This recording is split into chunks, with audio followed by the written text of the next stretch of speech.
tarde, queridos amigos. Sejam bem-vindos a mais um Evangelho no Lar, o segundo deste ano. Vamos aguardar um momentinho os nossos amigos começarem a entrar. São 17h55, falta 5 minutinhos.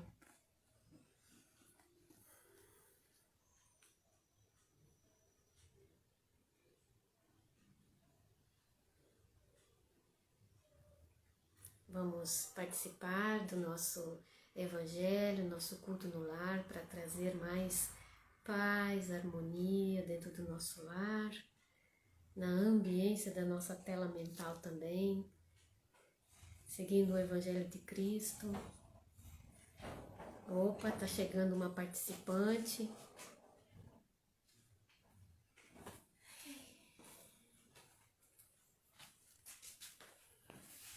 Cheguei.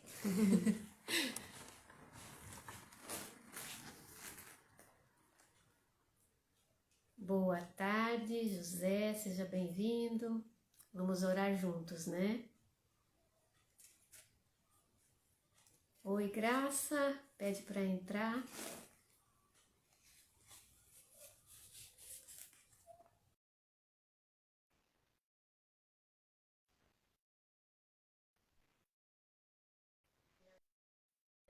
Aí, boa tarde. Oi, Celso, tudo bem? Boa tarde. Que bom, estamos aí com os amigos já presentes para nosso estudo de hoje, retornando o estudo do Evangelho, né? E Claro. isso é muito bom. É necessário nascer de novo? Hoje? Será? Eu acho que é o capítulo 4, né? Ah, sim. Você tá... Eu pensei que você estivesse fazendo uma pergunta para mim, Graça. Você está mãe. Faz parte. Claro que temos que nascer de novo, né? A gente tem que resgatar muita coisa ainda. Então, é o capítulo 4, isso mesmo. E estamos Item 19. no item 19. Isso aí, nós estávamos falando sobre a reencarnação, né? Vamos continuar. Sim, continuando. Nós temos o mês de dezembro para falar sobre Jesus, seguir o Evangelho de Jesus, praticar o Evangelho de Jesus no nosso dia a dia. E a gente precisa, né, de muita paz, muita harmonia, muito respeito e compreensão diante do nosso próximo, aprender sobre fraternidade, né? Boa noite, Celso. Boa noite, Joana. Nossos amigos estão chegando. Graças. Que bom. Que todos sejam muito bem-vindos e possam fazer coro conosco durante as nossas orações, as nossas vibrações. Aqueles que querem colocar um nomezinho, que tenham a sua cadernetinha para pedir por aqueles que sofrem, por aqueles desencarnados, enfim. E os que não têm, tem na memória, gravado na memória. Então, é bom que a gente peça por essas pessoas e convide Jesus para fazer parte do nosso culto. É ele o grande homenageado em cada um, né, dos nossos cultos. E não nos esqueçamos de preparar aqueles que se esqueceram. Ó. A nossa aguinha. Nossa aguinha, isso aí. Aqui o Massimar está falando boa tarde para você, para mim e filha. Deixa eu falar o nome da minha filha aqui. É Michele Massimar. É a nossa Mi. É a nossa Mia, isso aí. É a nossa Mi. Sino, 6 horas, hora de Maria. Comecemos. Vamos começar. Estamos aqui com o nosso livro, Vida Feliz, da Joana. Não temas os teus acusadores, quando estiverem mentindo contra ti através de calúnias e desejem arrastar-te para as lutas inglórias. Quando sejas acusado e o fato seja verdadeiro, agradece a Deus a oportunidade de repará-lo no tempo, reabilitando-te para o teu próprio bem-estar. É sempre melhor recuperar-se do erro enquanto se está com a sua vítima ao alcance. Toda dívida se adia, fica majorada com a carga dos juros, portanto, mais penosa para ser resgatada. A página 15 diz que se a gente tiver a oportunidade de, sei lá, se a gente for acusado de algum erro, que a gente realmente estiver errado, aproveitar a oportunidade para reparar logo aí. Mesmo que o acusador não aceite, mas que a gente faça o possível para tentar quitar a nossa dívida ali mesmo, né? Tem uma parte do Evangelho que nos fala que muitas vezes tem pessoas que não entendem, mesmo que a gente, né, a gente comete um erro, a gente vê que a gente errou, vai e pede desculpa e a pessoa não nos perdoa. No Evangelho fala, se fizer de tudo, né, que foi possível e a pessoa não quer aceitar, tenhamos paciência e oremos por essa pessoa para que um dia ela consiga, né? Vai depender do que você fez. Vai depender, mas aí tem que ter o paciência. respeito, tem que ter a paciência, porque às vezes a gente também, né, não consegue de imediato perdoar a ofensa de alguém, é difícil. Então, que a gente ore, que o outro ore, para que a gente possa entrar em um entendimento e esse mal se dissipe logo, né? Tempo é o melhor remédio, inclusive. Isso é complicado. Vamos continuar na prece, né? Vamos na prece. Isso aí. Complicado.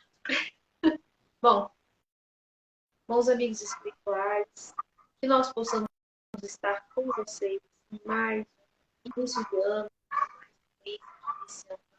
caminhada de 2023, pedindo o apoio da espiritualidade para o nosso país, para os nossos lares, para a humanidade em si.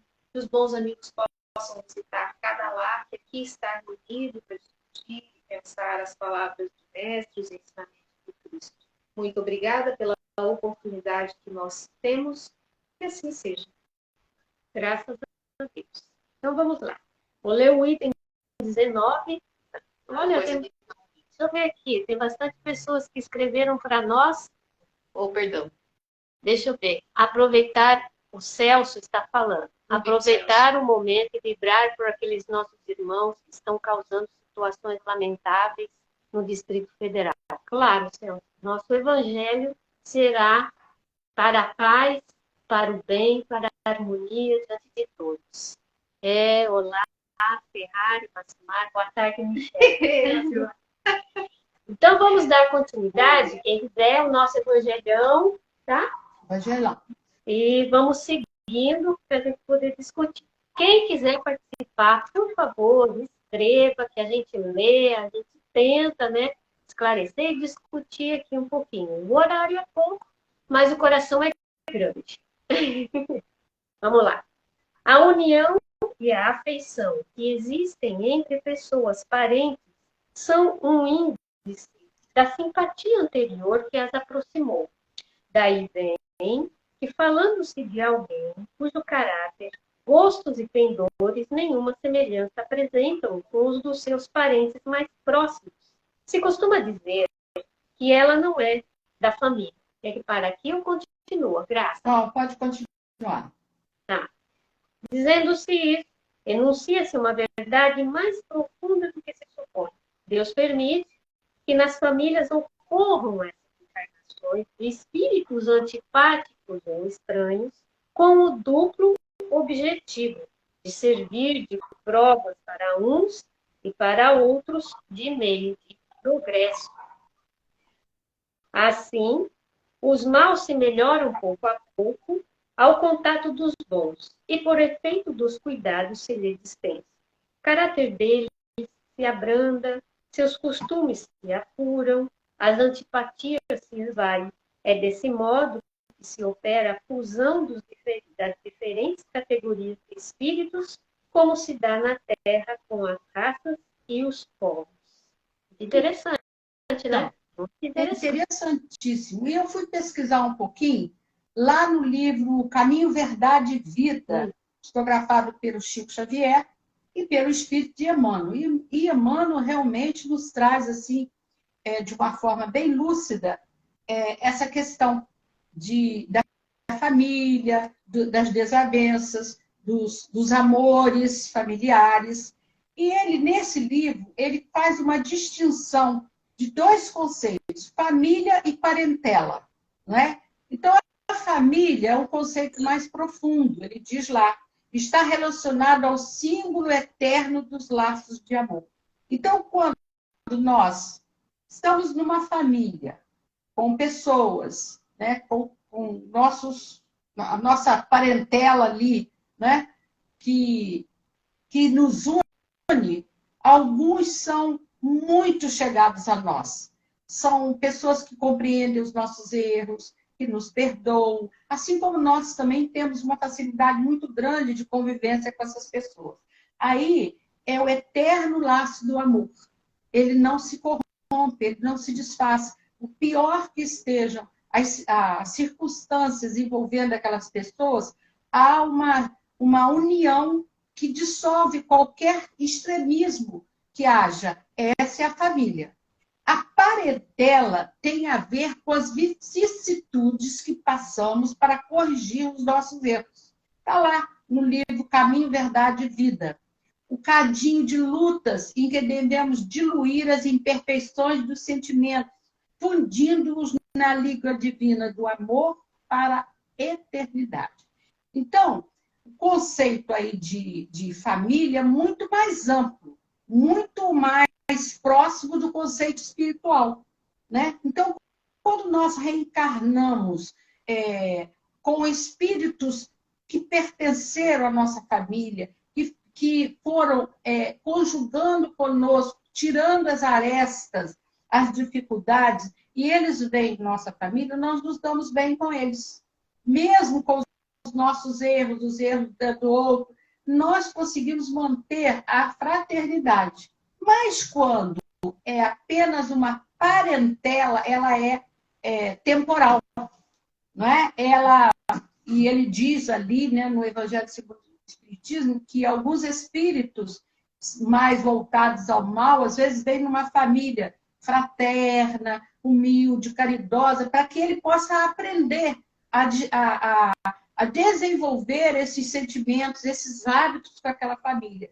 Mas ele não tem um laço de amor eterno. A gente, quando pensa em Lívia e Públio Lentulus, o que Lívia tem? Um laço de amor eterno com aquela família, não é?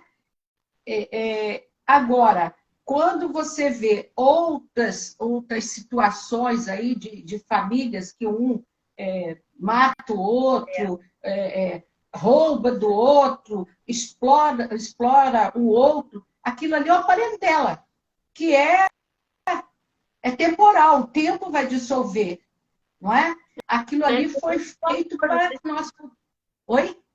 Não existe aquele amor profundo, simplesmente teve que passar para aprender alguma coisa e não está aproveitando a oportunidade. Sim, com certeza. Então, as vicissitudes que nós precisamos corrigir, aqueles erros, aquelas lutas, né? Ele vem da parentela. Então, muitas vezes, a gente vai, naquele momento, aparando aquelas arestas. Mas o amor profundo, ele se constitui em família espiritual. Ele passa a ser o laço familiar e não aquele nó, não é? Porque tem hora que você olha assim e fala assim, isso aí não é um laço que eu tenho com essa pessoa, é um nó que eu vou ter que desatar no momento certo, né? E aí tem uma pergunta assim, por que estamos em nossa família nessa existência? Né? E lá, no livro Vida e Sexo, também pela psicografia do Chico e de Emmanuel, existem dois tipos de família. A de laços espirituais e a de laços corporais. Eu acho que o entendimento dessa parte do texto do Evangelho, esse capítulo 19, esse item 19, né, é necessário nascer de novo, ele está bem explicadinho nesses dois livros, né, que é psicografia de Emmanuel através do Chico. O primeiro é no livro Caminho, Verdade e Vida. No outro, eu achei também no Vida e Sexo, também do Emmanuel. Então, no Vida e Sexo, ele diz, existem dois tipos de família. A dos laços espirituais e a dos laços corporais. A dos laços espirituais, ela se fortalece nas várias existências. Ela vai cada vez mais se fundindo e se tornando ela passa a ter uma função regenerativa e educadora, não é? Aí, ó, Graça, deixa eu falar aqui que o Celso escreveu, daí a responsabilidade dos pais do mesmo livro. Os pais humanos têm de ser os primeiros mentores da criatura. Certíssimo, Celso. Certíssimo. Então, e aí a gente sabe, né, que a família espiritual vai se renovar, né? Ou seja, passamos por essa existência completa para resgatar falhas, ou mesmo para agradar, para agradecer aqueles que nos acolheram. Essa é a família com laços espirituais. Quando você tem uma junção de características do perdão, da fraternidade, do impulso de auxiliar o outro. Então, aquela família se regenera das dificuldades do ontem e se educa, autoeduca, educando também o outro. Temos, dessa forma, no Instituto Doméstico, uma organização de origem divina, em cujo seio encontramos os instrumentos necessários ao nosso próprio aprimoramento para a edificação do mundo melhor. Então, só retornando um pouquinho no que o Celso falou, você já vê a tendência da criança, quando ela é pequenininha, né? Então, é aí que a gente já começa a educar esse espírito. Ele tem já a sua tendênciazinha, que os pais já notam, e é aí que a gente consegue dar tentar doutrinar essa criaturinha. E eu me lembro da Denise Rocha contando os 2 filhinhos dela, eu já contei isso aqui. Todos 2 pequenininhos. Então, ela dizia que ela tinha que ficar de olho no menorzinho, porque disse que o maior era totalmente despreendido da parte monetária. Entendeu? Que o pai dava assim, um troquinho para um troquinho para outro. O menor, ele tinha aguçado muito a coisa de tomar do irmão e guardar. Então, ela falou com a gente, ela contou isso numa palestra. Ela falou, o meu menor, eu tenho que ficar de olho nele, porque tem essa tendência de ser usura, de ser ambicioso. O irmão dele não é despreendido, entendeu? Ele guarda o dinheiro dele e vai no do irmão.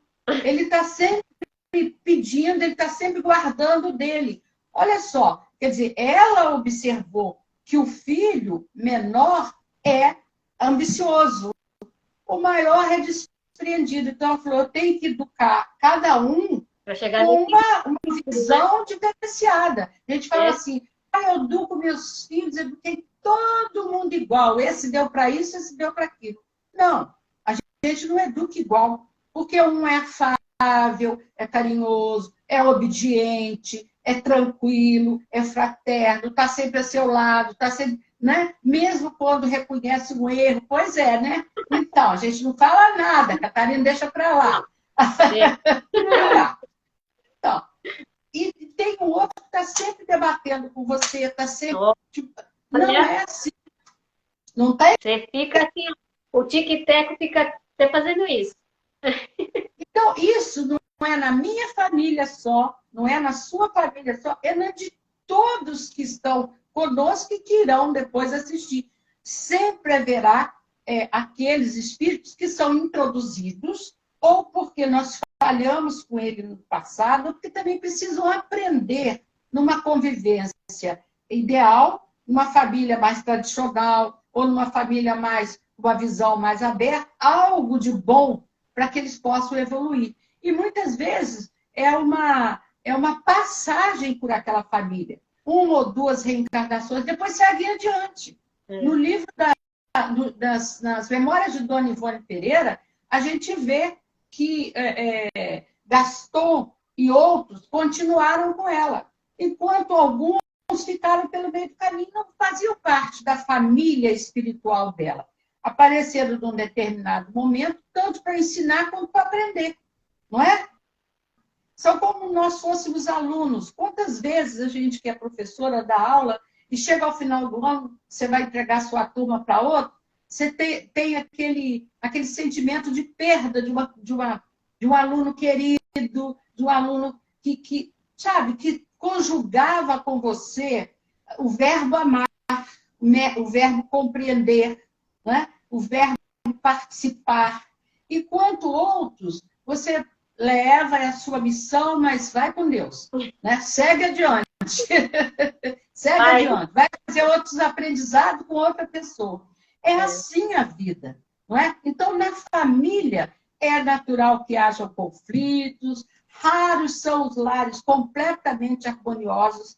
É muito complicado dizer aquela família, todo mundo é harmonioso. Mentira! Às vezes é muito difícil conviver. Saibamos, portanto, que família se baseia em amor, em compreensão, principalmente no momento em que as pessoas estão cada vez mais carentes de tolerância e paciência. Essa é a família, mas há conflitos, né? Jesus tem a missão de nos educar para sairmos da ignorância em direção à inteligência. E necessitamos de superar esses desafios aonde? Onde que a gente evolui? Na família. Porque lá fora eu não posso te dizer tudo que eu penso de você, né? Porque tem o verniz social. Mas aqui um fala para o outro o que acha que tem que falar. Claro, guardando as devidas proporções. Porque aqui eu falo com todo mundo, tem hierarquia. Não vem com esse negócio de querer, mamãe, eu posso te dizer tudo que eu quero, que não pode, não. Tem o respeito. Opa, aqui tem pai e mãe. Entendeu? Tá aqui, ó. Depois vocês.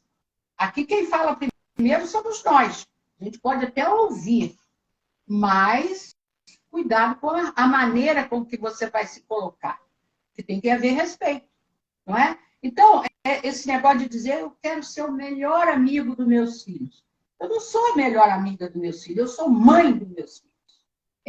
O amiguinho é aquele que sai, fala o que quer, leva para onde quer, faz o que quer e até te corrompe.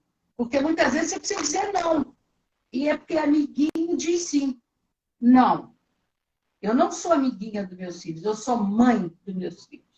E a mãe e o pai têm que ser ouvidos. Pode até nem ser seguidos. Eu não estou te dizendo que um filho meu que tem 56 anos tem que rezar na minha cartilha. Acabou o meu tempo. Mas aquilo que eu passei para ele foi passado de mãe para filho. Não foi de amiguinho, não. Entendeu? Porque amiguinho faz o que quer. E assim, aqui em casa não tem amiguinho, não. Tem pais. Nós somos seus pais. E aqui as regras são essas. Então, tá bom. Já criou uma certa idade. Pode ir adiante. Não tem problema. As portas estarão sempre abertas. Mas dentro da nossa modo de... Gente, eu sou do século passado. Lá da metade do século passado. Eu não posso ter opiniões de um artista de agora, de uma menina de 18, 19 anos. Na minha opinião, é outra. Até porque seria muito triste se eu tivesse a mesma opinião. Porque eu vivi. Eu passei pela minha adolescência, eu passei pela minha juventude, que foi um grande aprendizado. Eu trago isso no bojo da minha experiência de vida. Então, eu não posso pensar como uma menina de 18 anos. Eu tenho até que compreender. Tem toda a experiência, né? Tem toda a experiência, a cultura nossa. A gente tem Não é? uma maneira. Então, você já imaginou se você não tivesse uma ascensão à Michele, ao seu filho, de passar para ela uma educação? Ah, não, minha filha, ela é minha amiguinha. Aí ela vai te dizer tudo que quer, ela vai fazer o que quer. Não é bem assim. É assim, Michele. Foi assim, Michele? Foi nada. Rezou na cartinha da mamãe e do papai, não rezou? Tem, ué. Não. A gente faz sempre com amor, né? Esperando serem felizes. Então, a gente tem que dar uma educação. Porque eles não sabem, não é? Não, eles não têm. Por mais que você receba um espírito evoluído, na sua família, você tem uma coisa chamada experiência. E que se Deus te colocou como os pais dele ou dela, é para que você já tivesse uma situação de guia, de guiar essa criatura e não ser guiada. Eu tenho na minha família aqui pessoas que têm um pensamento muito, muito bom, muito firme, muito digno. Convivi muitos anos com essa pessoa. São meus filhos, eu sei como. E tem outros que a gente já tem que acertar as arestas. São amigos, mas tem umas diferenças. Né? A gente tem diferenças. E às vezes, você hoje não tem diferença nenhuma, amanhã tem um comportamento seu ou da outra pessoa que te leva a criticar no bom sentido. Ó, isso aí não ficou bom. Cuidado com o que você falou. Cuidado com o que você fez. Isso não está certo. Não é? Então, se nós temos Jesus... Graça, a gente, né, educadores, apesar de muitas vezes nossos filhos acharem que é ruim, lá fora é pior. Então é melhor dentro de casa, que a gente fala, tentando educar, ser gentil, falando que não é assim. Mas lá fora é muito amontoado. Lá fora a vida bate. A vida bate e bate feio. Por isso que a gente diz, né? Ó, aqui o que a gente fala é com amor. Agora, lá fora é com dor. É verdade. É com dor, né? Porque aquilo que você não segue por amor, você uma hora vai ter que seguir pela dor. Sim. Pelo sofrimento. Sim. Não é? Mas a gente sabe que Jesus nos ajudou como sendo um modelo e guia da humanidade para que a gente pudesse pensar que nós somos espíritos imortais e temos que superar as pequenas vicissitudes que temos no caminho. E a melhor forma é como? Em família. Porque aqui você come do meu feijão, né? Aqui você dorme no mesmo teto. Quando não está na família, o máximo que pode acontecer, se eu tiver uma desavença com você, eu não vou dormir debaixo do seu teto. Não é verdade? Eu vou para um lado e você vai para o outro. Muito mais fácil, né? Viver assim. É verdade, né? Mateus, no capítulo 10, versículo 36, diz assim: e assim os inimigos do homem serão os seus familiares. Está lá em Mateus, do capítulo 10, versículo 36. E assim os inimigos do homem serão os seus familiares. Ora, processo reencarnatório, como que eu posso ser família de alguém que é meu inimigo nessa reencarnação? Que eu conheço como meu inimigo. E ele vai à frente. Não é por acaso que no Evangelho de São Mateus, no capítulo 10, versículo 34 ou 36, está escrito: não julgueis que vim trazer a paz à terra. Vim trazer não a paz, mas a espada. Eu vim trazer a divisão entre o filho e o pai, entre a filha e a mãe, entre a nora e a sogra. E os inimigos do homem serão as pessoas da sua própria casa. Ora, Jesus não jogou praga nenhum, não. Em ninguém, não. Né?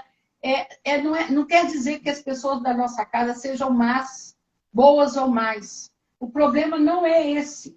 Né? As pessoas que estão no nosso seio familiar, elas sabem mais das nossas ações e das nossas reações. Às vezes, a gente mesmo não sabe a reação que a gente vai ter diante de uma circunstância. Mas dentro da nossa família, as pessoas já conhecem, ou passam a conhecer os nossos processos de inferioridade diante de uma situação. Então, eles já sabem mais ou menos das nossas misérias humanas, né? Daí até dizem, aqui em casa você é de um jeito, e para os outros um santinho. Quantas vezes a gente ouve isso? É verdade. Deixa eu só comentar aqui que o Celso falou. Deixa eu ver. O Macimar falou. Hoje, infelizmente, os pais não dão limites para os filhos, que eles não têm limites. E o Celso colocou, é na família o encontro de espíritos, muitas das vezes endividados um para com os outros. Sim, sim. E é interessante que ele diz assim, e como que nós vamos enfrentar isso? Como é que nós vamos fazer para enfrentar essas dissensões familiares? Cuidando para que nossas ações e reações sejam as mesmas, com os de casa e com os de fora. Quer dizer, como é que eu trato os de fora? Como é que eu trato os de dentro? Normalmente, eu sou uma pessoa que dou limites, sim. Seja na minha profissão, seja na sociedade, a pessoa até fala que eu sou dura. Não, eu acho que eu sou assim. Você tem que ter uma linha de conduta que seja igual para A, igual para B. Por mais que você erre, mas você tem que ter um prumo. Você tem que ter um prumo. Como é que vai ser a minha ação diante dessa situação e diante dessa? Assim como eu gosto da minha casa limpa e arrumada, eu tenho que gostar também que as pessoas que chegam na nossa casa, da nossa instituição, encontrem uma casa organizada, pessoas sorrindo, pessoas tratando bem. Então, para isso, muitas vezes, a gente tem que chamar a atenção. Opa, espera aí, aconteceu isso, olha isso. Você não está indo, não está fazendo isso direito. Porque é a sua função naquele momento, dar limite. Tudo tem que ter um limite, seja dentro da sua casa, na sua vida. Nós estávamos anteontem até rindo aqui em casa, a gente comentando sobre as pessoas que ganharam na loteria esportiva. Eu tive um cunhado que ganhou muito dinheiro na loteria esportiva e acabou pobre. E aí nós estávamos dizendo como que as pessoas, sem limites, porque você precisa ter um limite na sua gastança, você também tem que ter um limite de guardar e um limite de soltar. Sua mão tem que ficar sempre assim, fechando e abrindo. Se ela ficar assim, ela fica enterrada. Se ela ficar assim, ela fica dura. Então, esse movimento de abrir e fechar é muito importante. É o equilíbrio. É um equilíbrio. Então, às vezes, você abre mais a mão e resolve uma situação. Resolvida, segura um pouco. Não é? Não permita-se a fazer tudo, nem a dar tudo para o outro. A pessoa tem que cavar o seu próprio caminho. Não é? Então, fica aquela coisa, eu quero melhor para o meu filho não vai trabalhar como eu trabalhei, meu filho não... Que isso? Nós estamos aqui, ninguém morreu. Não é verdade? Aí fica essa geração do nem estuda, nem trabalha. Não é? Já identificado, até pelo IBGE. É a geração nem. A pessoa não estuda e não trabalha. Porque os pais não exigem isso, não ensinam desde pequeno a trabalhar, a forrar uma cama quando levanta. Aqui em casa já levanta assim, bate na porta de ótimo, levantou, arruma a cama, hein? Depois eles vão sofrer, né, Graça? Porque quando eles forem para fora, querer estudar fora e com uma faculdade, vão estar sozinhos. Aí aqueles amigos que sabem fazer, ele vai sofrer, né? Vai ser Você começa desde pequenininho. Desde pequenininho. Filhinho, aqui, caiu aqui o seu biquinho. Pega, dá para a mamãe lavar. Pega, abaixa e pega. São pequeninas coisas que a gente vai fazendo que vai dando noção de que você tem que fazer algo dentro de casa. Né? Então, essas coisas, né, é preciso que a gente entenda que a gente, para enfrentar isso, conhecer bem quem são as pessoas da minha casa. Como é que eu lido com esse filho? Da mesma forma que eu lido com esse? Não, não é. Porque cada um é um espírito. Traz a sua experiência, a sua individualidade. Isso é importantíssimo. Como é que ele se posiciona diante da religião, diante da sua presença, diante de uma situação de facilidade? Quando você sai com a pessoa, como é que é? Você vai estudando. Né? A minha mãe tinha 8 filhos, uma excelente psicóloga. Você fazia um negócio da rua, passava quieta, ela falava, vem cá, o que você arrumou? Não, pelo seu olhar, eu sei que você arrumou confusão aí fora. Hoje, olha no olho do outro, pega o celular e vai, tá bom, hein? Eu tinha uma amiga que fala assim que ela sabia como é que estava a manhã do filho dela quando ele batia o portão, ele chegava da escola. Ela já sabia. Pela batida do portão. Pela batida do portão, já sabia se foi bom ou ruim a escola, a aula. Isso é muito importante, né? E assim, nós não teremos do que criticar. Não é fácil, gente. Não é fácil a vida familiar. Ela é desafiadora, né? Ser de Deus em casa é mais difícil do que fora de casa. Não é verdade? Verdade? Verdade. E aí, Catarina, a gente pode dizer que realmente a gente precisa encarar a família como aqueles espíritos, dentre eles nós, e quando eu digo nós, eu e meu marido, a quem foi dado a oportunidade de guiar espíritos que vieram para dentro da minha casa, sejam eles biológicos ou aqueles que são do coração. E eu tenho as duas experiências. Eu tenho a experiência de 2 filhos biológicos e um que foi adotado e que mora nos nossos corações. E todos eles foram tratados com rigor. O rigor não quer dizer você não ter consideração com a... Não, tem consideração, mas você precisa ter limite. O limite quem dá é pai e mãe. O limite quem dá é pai e mãe.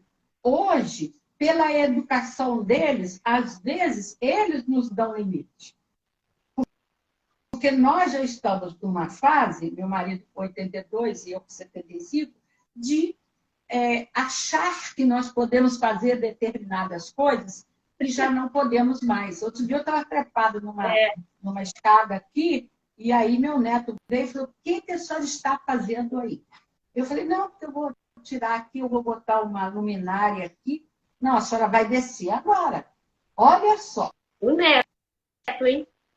O neto. E aí eu entendi o quê? Eu falei: não vou descer. Ele: vai sim, só vai descer agora. A senhora tem que descer. A senhora sabe que a senhora vai cair daí. Aí eu disse assim: puxa vida, eu vou ter que obedecer? Mas quem estava certo? Ele, né? Ele. E ele estava falando porque ele estava com cuidado comigo. Gente, eu subia na minha casa, eu ia em cima das telhas aqui, até 2 anos atrás, eu rodava o meu... Agora eu não posso subir na escada, minha filha, que eles vêm igual uma fera em cima de mim. Me puseram limites. Mas esse limite eu entendo como o amor, o cuidado.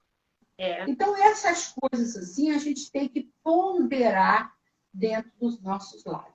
Até que ponto eu estou tendo numa família dissensões que são naturais, que são espíritos que vieram fazer um aprendizado conosco e que depois vão seguir, formar as suas próprias famílias e irem adiante. Então, isso é importante para nós. Família e parentela são 2 conceitos diferentes, né? Às vezes é só parente, mas às vezes é família. Família é laço de amor, né? Então é isso aí. Teve uma Comerge que foi sobre isso, para estreitar os laços de família. Não sei se vocês lembram disso, não é? Então é isso aí, Catarina. Estamos chegando ao final e eu peço a você que faça a nossa prece. Vamos procurar fechar os nossos olhos, tranquilizar a nossa mente, respirar profundamente e agradecer a grandiosa oportunidade desses amigos espirituais estarem em nosso lar, pela memória de Jesus, da sua presença, do seu feixe de luz, que envolve os nossos lares. Agradecendo essa oportunidade de estarmos reunidos em seu nome para angariar luz e força para nós e para o nosso lar. Pedindo que esses espíritos amigos façam uma varredura em cada cantinho do nosso lar, retirando todos os pensamentos negativos, todos os miasmas, retirando possíveis irmãozinhos que possam estar em nosso lar a nos prejudicar com os seus pensamentos e a serem conduzidos a hospitais, a locais próprios onde eles serão auxiliados, ajudados a entender que eles não fazem mais parte desse plano, que muitas vezes eles não entendem e nos prejudicam e prejudicam a eles também. Então, que eles sejam conduzidos a esse local. Pedindo a esses médicos, enfermeiros da espiritualidade amiga, que neste momento nos aplique um passe fraterno, que neste momento fluidifique também as nossas águas que estão ao nosso lado, colocando em nós e em nossas águas fluidos regenerativos, remédios, vitaminas e sais minerais, para que as nossas células sejam restauradas, para que as bênçãos desse passe equilibrem o nosso espírito com o universo, para que possamos sentir a presença de Cristo em nossos corações, para que possamos ver a nossa estrada com maior clareza e praticar realmente o Evangelho de Cristo no perdão e no amor. Abençoe, Senhor, o nosso lar e a todos que nele se compõem. Abençoe a todos que estão nos nossos cadernos de oração, que os nomes estão passando pela nossa vida. Mas, Senhor, pedimos pelo nosso país, pelo nosso povo também. Que seja abençoado os corações desses irmãos.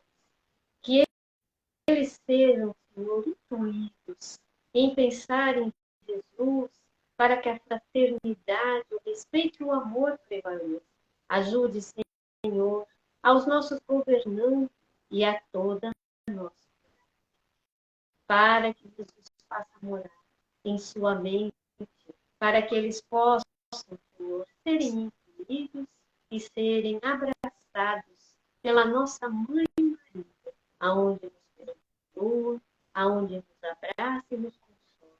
Enfim, querido amigo Jesus e Pai misericordioso, abençoe a todos nós, nos dando luz e paz em nossa caminhada, hoje, agora e sempre, graças a Deus.